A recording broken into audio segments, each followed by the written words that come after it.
I couldn't get the words out on our blind date until he waited without pity and proved patience looks like love. Jenna Caldwell was sitting in her Honda Civic in the parking lot of Ridge Street Diner on a Saturday morning at 9:45, trying to convince herself that walking in there was a good idea and not the social nightmare her anxiety was currently telling her it would be. And she'd been having this argument with herself for the last 10 minutes while her older brother Ryan's text messages got progressively more aggressive about how she'd promised she'd actually show up this time. 29 years old, greenhouse manager for the City Parks Department in Bellingham, Washington, and she spent 40 hours a week managing the municipal greenhouse operation, propagating plants for city parks and public spaces. And talking to plants was significantly easier than talking to people because plants didn't get impatient when words got stuck. Her stutter had been severe since she was 7, the kind that made teachers in elementary school finish her sentences for her and made ordering at drive-thrus an exercise in humiliation. And by the time she was an adult, she'd built her entire life around minimizing situations where she'd have to speak to strangers or perform socially. Ryan had been on her for months about how she needed to put herself out there and stop using work as an excuse to avoid connection. And he'd finally just set this whole thing up with a guy he knew from the county maintenance department. Told her the guy's name was Gavin and he was a good person and she should just give it 1 hour, and if it was terrible, she could leave. So here Jenna was in a diner parking lot on a Saturday morning doing breathing exercises she'd learned from a speech therapist 10 years ago and trying to prepare herself for the inevitable moment when she'd have to introduce herself. The problem with having a stutter was that people assumed you were nervous or unprepared or not very bright. And Jenna had spent her whole life watching people's faces shift from polite interest to barely concealed impatience when she got stuck on a word. And the worst part was never knowing which words would cooperate and which ones would just lock up completely behind her teeth. Hard consonants were usually the problem, especially at the beginning of sentences. And her own name started with a J, which meant introducing herself was always a gamble. And she'd practiced saying, "Hi, I'm Jenna," about 15 times in her car. But practice didn't mean it would actually come out smooth when the pressure was on. She finally forced herself out of the car because sitting here any longer was just making it worse. And she walked across the parking lot and pushed through the door into a diner that was absolutely packed with the Saturday breakfast crowd. Families and couples and groups of teenagers taking up every available booth. And the noise level was somewhere between busy restaurant and actual chaos, with conversations overlapping and silverware clanking, and some kids screaming about pancakes at a volume that should not be physically possible. Jenna scanned the room trying to spot someone who matched Ryan's vague description of tall guy, probably wearing work clothes, looks tired, and she finally saw him in a corner booth near the back, mid-30s maybe, wearing a faded red flannel shirt and looking over the laminated menu with the kind of focus that suggested he was actually reading it instead of just holding it. She walked over on legs that felt less solid than they should, and when she got to the booth, he looked up, and his eyes were this light gray blue that looked even lighter against his tanned face, and he had the kind of hands that came from years of manual work, calloused and stained with something that might be grease or oil. Jenna opened her mouth to say the introduction she'd been practicing. "Hi, I'm Jenna," and the J sound got completely stuck behind her teeth, just locked up there while her tongue pressed against the roof of her mouth, trying to force it out. And the noise of the diner seemed to get louder. People laughing and talking, and the espresso machine hissing, and the pressure built in her head the way it always did when a block happened. She could feel her face getting hot, and her hands wanted to shake, so she pressed her fingers hard against her thigh in this repetitive tapping motion she did when the anxiety spiked. 1, 2, 3, 4. 1, 2, 3, 4. And she tried to force the sound out. "Jay!" It wouldn't come. She tried again, pressing her tongue harder against the roof of her mouth. "Jay, ja." The guy, Gavin presumably, was looking at her with this neutral expression that she couldn't quite read, and Jenna felt the familiar wave of humiliation that came with this. The certainty that he was already deciding she was weird or broken, or too much effort. She took a breath and tried one more time, and finally the full sound broke free. "Jenna, I'm Jenna. Sorry." Gavin set down his menu very deliberately, folded his hands on the table in front of him, and looked at her with this absolutely calm, steady expression that didn't have pity in it or impatience or any of the things Jenna had learned to expect from people when she struggled to speak. "I'm not laughing," he said, and his voice was low and even. "Take your time. I'm not going anywhere." He said it like it was the most obvious thing in the world. Like, of course he was going to sit here and wait. And then he raised his hand to flag down the waitress who was speed walking past their section with a coffee pot in each hand. The waitress detoured to their table, and Gavin looked at Jenna. "Coffee?" When she nodded, he said to the waitress, "2 coffees, please, cream and sugar on the side." And the waitress nodded and disappeared back into the chaos. Jenna slid into the booth across from him, because standing here was somehow worse than sitting, and she pressed her palms flat against the table, trying to ground herself. And Gavin just sat there in this comfortable silence that didn't feel awkward or pressured, just existed. The waitress came back with 2 heavy ceramic mugs and a handful of cream containers and sugar packets, and Gavin fixed his coffee with the kind of deliberate movements that suggested he did everything slowly and carefully. 2 sugars and enough cream to turn it light brown, and he took a sip and set it down and went back to looking at the menu like they had all day. Jenna added cream to her coffee with hands that were still shaking slightly, and she took a breath and tried again, this time breaking her name into pieces the way her speech therapist had taught her years ago. I'm Jenna. Sorry, I have a stutter. It gets worse when it's loud, or I'm nervous, which is both right now." The words came out choppy and uneven, but they came out, and she felt the small victory of completing a sentence, even if it wasn't smooth. Gavin looked up from his menu and nodded once. "I'm Gavin. I fix diesel engines for the county, dump trucks and snowplows mostly. Your brother works in the same building doing road crew scheduling." He said it matter of fact, no big reaction to her stutter, no reassurance that it was fine or that he didn't mind. Just moved the conversation forward like she'd introduced herself normally. "He mentioned you work with plants, said you manage the city greenhouse. I'm guessing that's less chaotic than this place." Jenna felt something in her shoulders relax just slightly, and she wrapped both hands around her coffee mug. Yeah, it's just me, and about 3,000 plants most days. Sometimes we get school groups for tours, but mostly it's quiet. I like the quiet." She got stuck slightly on the second quiet, but pushed through it, and Gavin didn't react, didn't finish the word for her, or look away uncomfortably, just kept that same steady eye contact that somehow made her feel less like she was performing.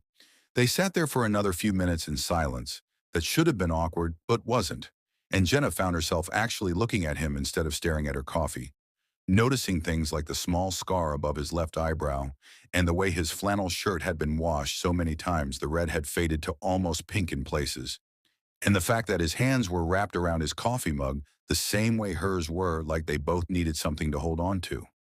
The waitress came back and asked if they were ready to order, and Gavin looked at Jenna with this questioning expression, and she nodded, and he ordered first eggs and toast and hash browns. And when it was Jenna's turn, she pointed at the menu items she wanted, instead of trying to say blueberry pancakes out loud because the B sound was risky and she didn't want to get stuck again. Gavin took another sip of his coffee and said, "Your brother mentioned you'd probably be nervous about this, said you don't do the dating thing much. I don't either, for what it's worth. My daughter keeps telling me I need to stop eating dinner alone, watching truck repair videos on YouTube, so here we are." The casual way he mentioned having a daughter surprised Jenna and must have shown on her face, because he continued, "She's 7, her name's Lily. She's with my sister today at some kind of pottery painting thing. It's just been me and her for a while now." Jenna felt her brain recalibrate everything she'd assumed about this setup, and she managed to get out, "I'm sorry, that must be really hard," without too much struggle. And Gavin shrugged in this way that suggested he'd had this conversation enough times that he had a standard response. It was, "It is some days, but you figure it out. You keep showing up for the kid, and eventually you remember how to be a person again. Some days are better than others." He said it simply.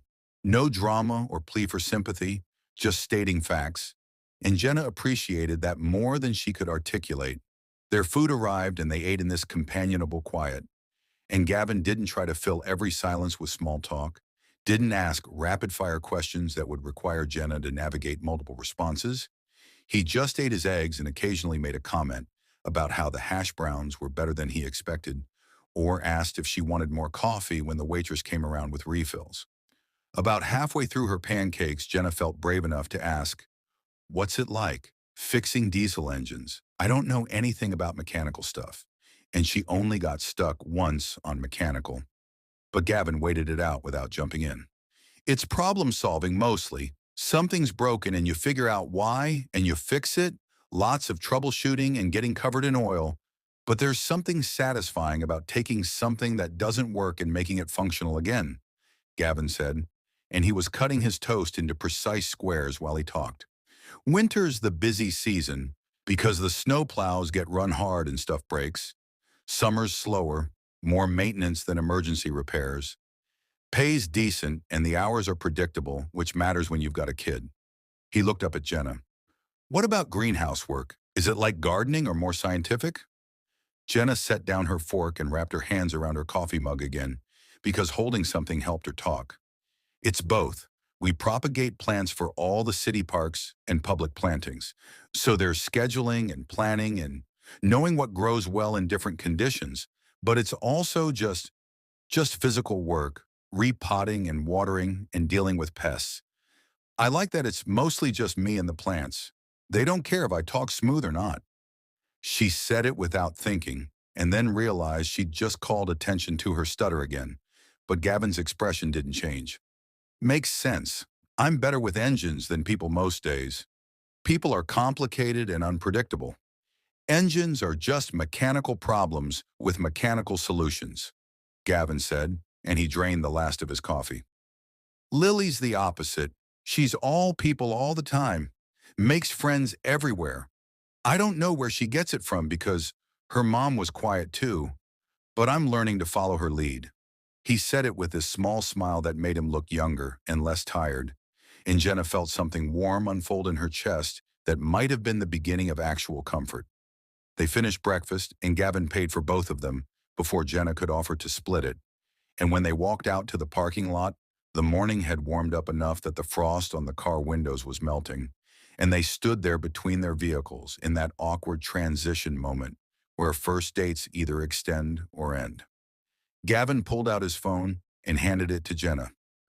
Put your number in if you want, no pressure, but I'd like to do this again. Maybe somewhere quieter next time. That diner was loud as hell. Jenna took his phone and typed in her number with fingers that were steady for the first time all morning, and she handed it back and managed to say, "Yeah, I'd like that," without getting stuck. Gavin smiled, this small, genuine thing, and he said, "Good, I'll text you later. And hey, you don't need to apologize for talking, all right?" And then he got in his truck and drove away, leaving Jenna standing in the parking lot feeling like something fundamental had just shifted in a way she couldn't quite name yet, but that felt important. What started as one surprisingly decent breakfast at a loud diner turned into 2 months of Gavin showing up in Jenna's life in ways that were so quiet and consistent, she almost didn't notice how much space he'd started occupying until the space felt necessary instead of optional. And they'd figured out how to date around her work schedule and his unpredictable repair calls and Lily's school commitments. They'd meet for coffee on Saturday mornings at quieter places than Ridge Street Diner, little cafes with actual sound, dampening, and space between tables. Or Gavin would text her after his shift, asking if she'd eaten and show up at the greenhouse with takeout from whatever place was close to the county garage. And they'd eat sitting on the wooden bench outside the greenhouse entrance, talking about their days in that unhurried way that came naturally to both of them. Jenna learned that Gavin had been a diesel mechanic for 12 years, had started right out of technical school, and worked his way up from oil changes to full engine rebuilds. And he talked about his work the way she talked about plants, with this quiet competence that didn't need to be loud to be confident. He learned she'd gotten her horticulture degree from community college and had been managing the city greenhouse for 4 years, that she'd built the entire propagation schedule from scratch and had increased their output by 40%. And when she talked about her work, the stutter almost disappeared because she knew the material so well, the words came easier. Late March hit with that unpredictable Pacific Northwest weather where it's 60 degrees one day and snowing the next. And Jenna was at the greenhouse on a Tuesday afternoon when the main irrigation pump that fed the automated watering system just stopped working. No warning, just went from running to completely dead in the space of 5 seconds. She spent 20 minutes trying to troubleshoot it using the manual the previous manager had left, checking the circuit breaker and the pressure switch and all the obvious things, but nothing worked, and the pump just sat there silent while 3,000 plants were on a timer that wasn't going to water them. She called the city maintenance department and got a recording saying they were responding to a water main break on the north side, and all non-emergency requests would be handled in order received. And Jenna did the math that meant her plants would be dry for at least 24 hours, which wasn't catastrophic but wasn't great either. She was standing there trying to decide if she should just hand water everything when her phone buzzed with a text from Gavin asking how her day was going. And she typed back, "Irrigation pump died, city maintenance is swamped, probably going to be hand watering 3,000 plants tomorrow, which is going to take all day." His response came back in under a minute. "I can take a look after my shift. Pumps are just motors and switches. Probably something simple, done at 4. Jenna felt relief flood through her and texted back that she'd be there until 5. And when Gavin showed up at 4:30, he was still in his work clothes covered in what looked like hydraulic fluid and carrying a toolbox that had seen serious use. He didn't ask permission or wait for direction, just walked over to where the pump was housed in a concrete utility room and started taking things apart to diagnose the problem. Jenna hovered nearby for a few minutes before Gavin said, without looking up from where he was testing voltage with a multimeter, "You can keep working. I'll let you know if I need something. This is going to take a while." She went back to repotting ferns that had outgrown their containers, and they worked in this parallel silence, Gavin methodically testing components and Jenna transferring plants into larger pots. And the only sounds were the scrape of his tools and the rustle of her working with soil and roots. 2 hours later, Gavin emerged from the pump room covered in mud because apparently the pressure tank had a cracked seal and had been leaking water into the housing, and he looked absolutely filthy but satisfied. "Got it running. The pressure switch was corroded from the water leak and wasn't making contact. I cleaned it up and replaced the seal on the tank with one I had in my truck. Should hold until you can get a proper replacement part ordered," Gavin said, and he was wiping his hands on a shop rag that was making them marginally less dirty, but not by much. Jenna looked at this man who just spent 2 hours covered in mud, fixing her irrigation system after working a full shift, and she walked over and just hugged him without thinking about it. And Gavin went still for a second before hugging her back carefully, like he was aware he was covered in grime. "Thank you, seriously.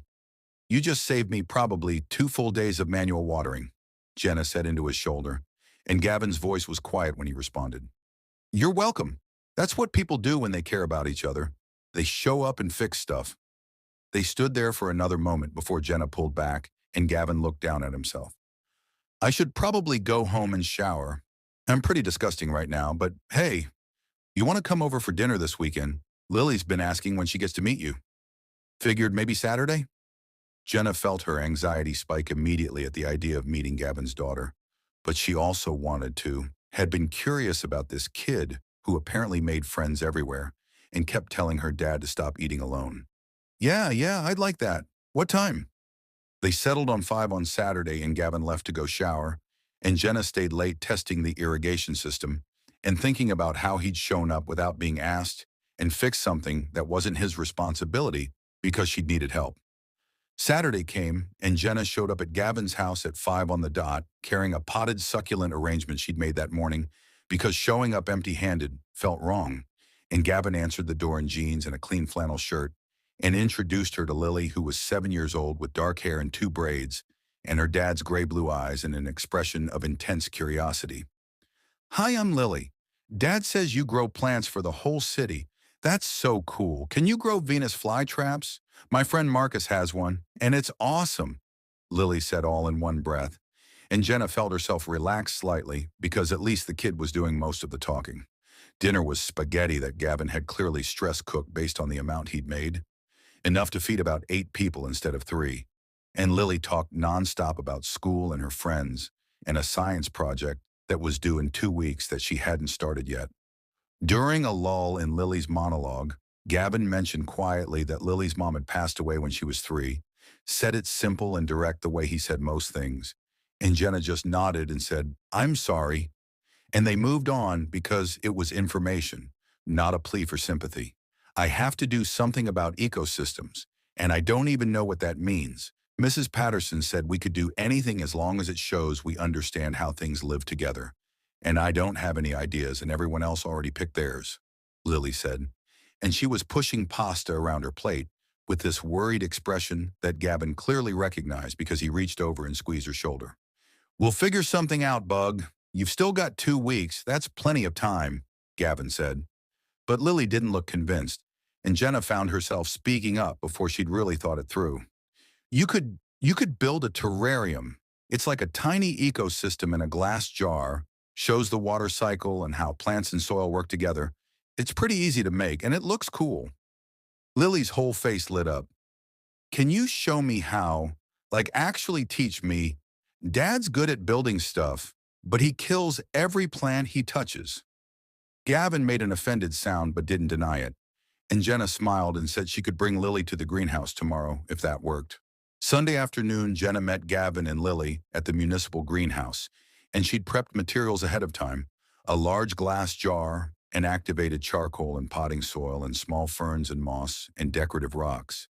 She set everything up on the work table and walked Lily through each layer, explaining what it did and why it mattered. And Lily asked about a million questions and actually listened to the answers with this intense focus that reminded Jenna of Gavin working on the irrigation pump. They built the terrarium together over about an hour, and when it was done, Lily held it up to the light, examining the layers through the glass, and her expression was pure wonder. Gavin had been watching from the doorway the whole time, leaning against the frame with his arms crossed. And when Jenna glanced over at him, his face had this soft expression she hadn't seen before, something that looked like gratitude mixed with something deeper. After Lily carefully packed the terrarium into a box to transport it, Gavin walked over to Jenna while Lily was distracted examining other plants. "Thank you for that. She's been stressed about this project for days, and you just made it make sense.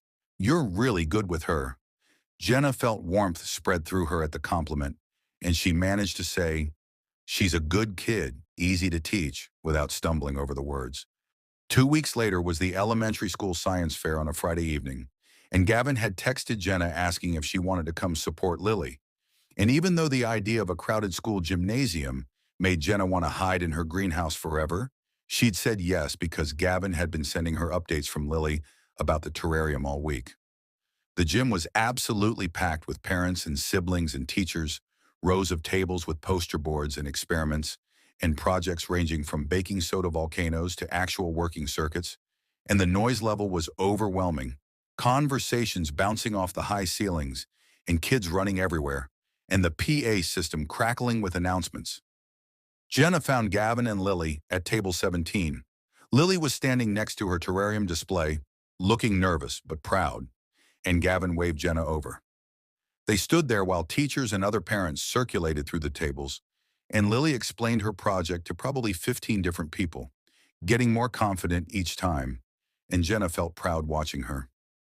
Around 7, a parent Jenna didn't recognize stopped at their table, a woman in expensive athleisure wear who had that specific energy of someone used to getting their way, and she looked at Lily's terrarium with this critical expression.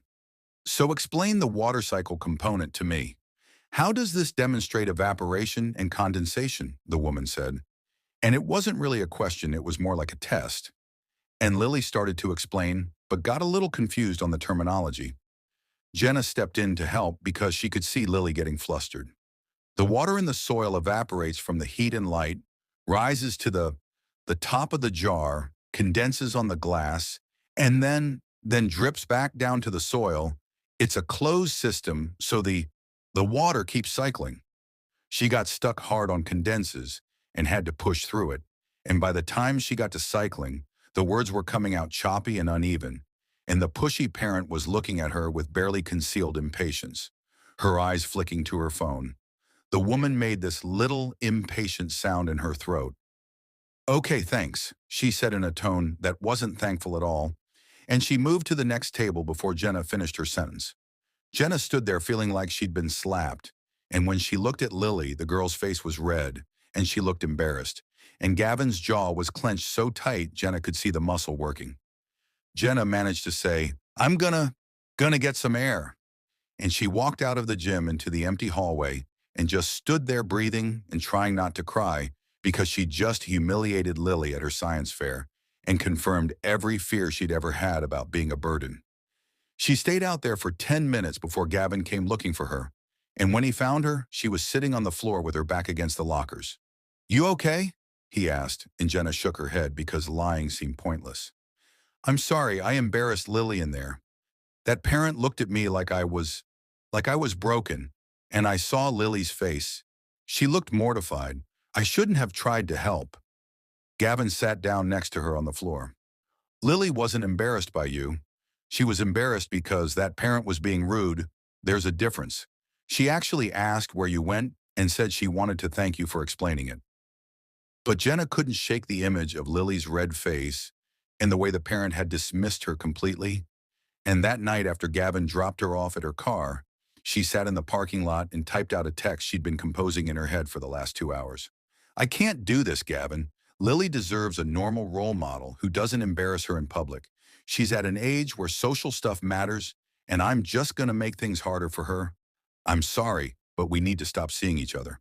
She hit send before she could second guess it, and then drove home with tears running down her face and her hands shaking on the wheel. Gavin was standing in his kitchen cleaning up dinner dishes when her text came through, and he read it twice, standing there with the dish towel still in his hands. And he didn't call her 15 times or type out a desperate paragraph trying to convince her she was wrong. He just put his phone in his pocket and looked at the terrarium sitting on the kitchen counter where Lily had placed it so she could see it every morning. And he set his jaw in that determined way he did when he'd identified a problem that needed fixing. Because Jenna thinking she was the problem was the actual problem. And that was something he could work with. 3 days passed in this awful silence where Jenna went to work and came home and avoided looking at her phone because seeing Gavin's name in her contacts made her want to take back everything she'd said, but also made her more certain she'd made the right call. And Tuesday evening, she stayed late at the greenhouse because going home to her empty apartment felt worse than just staying where the plants were. She was sweeping potting soil off the concrete floor at 6:30, the kind of mindless physical work that kept her hands busy while her brain ran in circles. And the rain was coming down hard enough that she could hear it hammering on the greenhouse roof panels, this constant white noise that would have been soothing if she wasn't feeling completely hollowed out. The heavy door at the front of the greenhouse groaned open, and Jenna looked up, expecting maybe the evening security guard doing rounds. But it was Gavin standing in the doorway in his work jacket with rain dripping off his hair and his boots leaving wet prints on the concrete. He wasn't holding flowers or some romantic gesture. He was gripping the handle of something large and metal. And when he stepped fully inside, she could see it was a rolling cart, custom built from heavy steel with industrial casters and a flat platform big enough to hold the massive potted lemon trees that lived in the back section of the greenhouse. He wheeled it inside and set it down with a solid metallic thud that echoed in the humid space. And Jenna just stood there, holding her broom, trying to figure out what was happening. Gavin looked at her with rain still dripping down his face, and his voice when he spoke was low and steady and had this edge to it that she'd never heard before. "Lily cried for 2 days because the woman who taught her how to build a world in a glass jar wasn't there to celebrate it with her. She kept asking why you left, and I didn't have a good answer. Because the truth is, you left because one rude parent made you think you're the problem when you're not." Jenna gripped the broom handle harder and felt words trying to form, but they weren't cooperating. "Gavin, I told you, Lily deserves someone who doesn't make things harder." She looked embarrassed, and that parent looked at me like I was wasting their time. Her voice was shaking and the stutter was worse because her anxiety was spiking, and Gavin took a step forward but didn't crowd her space. Just stood there solid and present. "I'm not asking you to be perfect, Jenna. I just need you to stay. Lily needs you to stay. You showed up for her and she got that. You think one rude parent erases what you taught her? Gavin said, and he pointed at the steel cart sitting between them. I'd been building this the last few weeks because you mentioned the lemon trees were hard on your back. Finished it 2 days ago and didn't know if I'd get to give it to you. But here I am because I'm not ready to let you go. Now help me lift one of those trees because it's heavy and I'm not doing it alone. The direct practical request cut through all of Jenna's spiraling thoughts, and she set down the broom and walked over to where the lemon trees were lined up against the back wall. These massive ceramic pots that she'd been avoiding moving for weeks because it required help she didn't have. Gavin positioned the cart next to the first tree, and they both gripped the pot, and on the count of three they lifted together, and it was heavy and awkward, but they got it onto the cart and Gavin secured it with a strap he'd built into the frame specifically for that purpose. She wasn't embarrassed by you, Gavin said while they moved the cart to a sunnier position. She came home mad, said people at the science fair don't listen right, and that lady was mean for not waiting. Those were her words. Jenna felt tears starting, and she pressed her palms against her eyes trying to stop them, because crying felt like giving in to everything she'd been fighting. I've spent my whole life being the person who takes too long to talk, who makes people impatient, who gets looked at like something's wrong with them. And I don't want Lily to feel like she has to apologize for me or explain me or deal with people being rude because I'm around, Jenna said, and her hands were still pressed against her face, and the words came out muffled and broken. She felt Gavin move closer, and then his hands were gently pulling hers away from her face, and he was looking at her with something that looked like understanding mixed with frustration. You're teaching her that different people aren't broken, that it's okay to take your time. That's what she's learning from you, Gavin said, and his voice was firm but not harsh. The last 3 days she's been asking when you're coming back, and I had to tell her I didn't know. And watching her be sad about losing you made me realize you're not protecting her by leaving. You're just teaching her that when things get hard, you run. And I know that's not what you want to teach her. Jenna let out this shaky breath, and more tears came, and she didn't try to stop them this time. Just stood there in her greenhouse with potting soil on her jeans, and her hands still held in Gavin's rough, calloused ones. I'm scared of being too much, of making your life harder, of Lily getting older and deciding I'm embarrassing. And Gavin squeezed her hands once before letting go. She's 7. In 2 years, she's going to think everything I do is embarrassing. That's just kids. But right now, she thinks you're the coolest person she knows because you taught her how to build an ecosystem, and you don't talk to her like she's stupid, Gavin said, and he gestured around the greenhouse. You take broken things and give them what they need to grow. I'm asking you to do that for us. We're not perfect. You're not perfect. That's the whole point. 5 months later, on a warm Saturday in early September, Gavin's small backyard looked like a work in progress, with tools scattered on the grass and a vegetable garden taking up half the available space. And he was under the hood of his truck changing the oil, because waiting for the quick lube place was a waste of money when he could do it himself in 20 minutes. Jenna and Lily were sitting in the dirt a few feet away, planting a row of tomato seedlings that Jenna had propagated specifically for this. Late-season varieties that would produce into October if the weather held. Lily was elbow-deep in soil, asking questions about how deep the roots needed to go, and whether you could plant them upside down by accident, and Jenna was answering each one while demonstrating the proper technique. And when she got to explaining about burying part of the stem to encourage root growth, she got stuck hard on the word stem and had to stop and breathe through it. The old reflex kicked in immediately, and she said, sorry, automatically. This apology she'd been giving her whole life for taking too long. Lily looked up from the dirt on her hands with this genuinely confused expression. For what? She asked. And Jenna blinked because the question didn't make sense at first, and she said, for taking too long, I got stuck on the word. Lily shrugged and went back to patting soil around the seedling she was working on, her tongue poking out slightly between her lips in concentration. You were still talking. I was listening. For a second, Jenna couldn't speak at all. Not because she was stuck, but because something in her chest had gone tight in a good way. And she looked across the yard where Gavin was working under the truck hood, and he'd clearly heard the exchange, because he glanced over and smiled. Neither of them had spent the last 6 months teaching her not to stutter or trying to fix her or making her practice speaking exercises. They'd simply taught her she didn't have to apologize for it. And that shift had been so gradual, she almost hadn't noticed it happening until moments like this. Lily finished planting her seedling and sat back examining her work with satisfaction, and then she looked at Jenna with this serious expression. Can we plant the basil next? I want to make pesto with Dad. He said we could if we grew enough basil. And Jenna smiled and said, yeah, we can plant basil. Without stumbling once, because talking to Lily had become as easy as talking to plants. Just required patience and the certainty that the other person was actually listening. Maybe that's what Jenna finally learned in that greenhouse.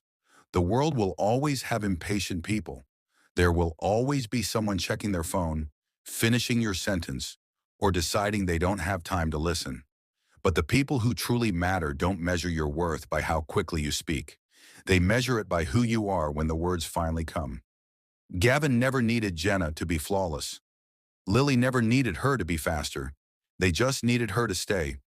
And sometimes that's the lesson we spend years trying to learn, that the right people aren't waiting for you to become someone else before they love you.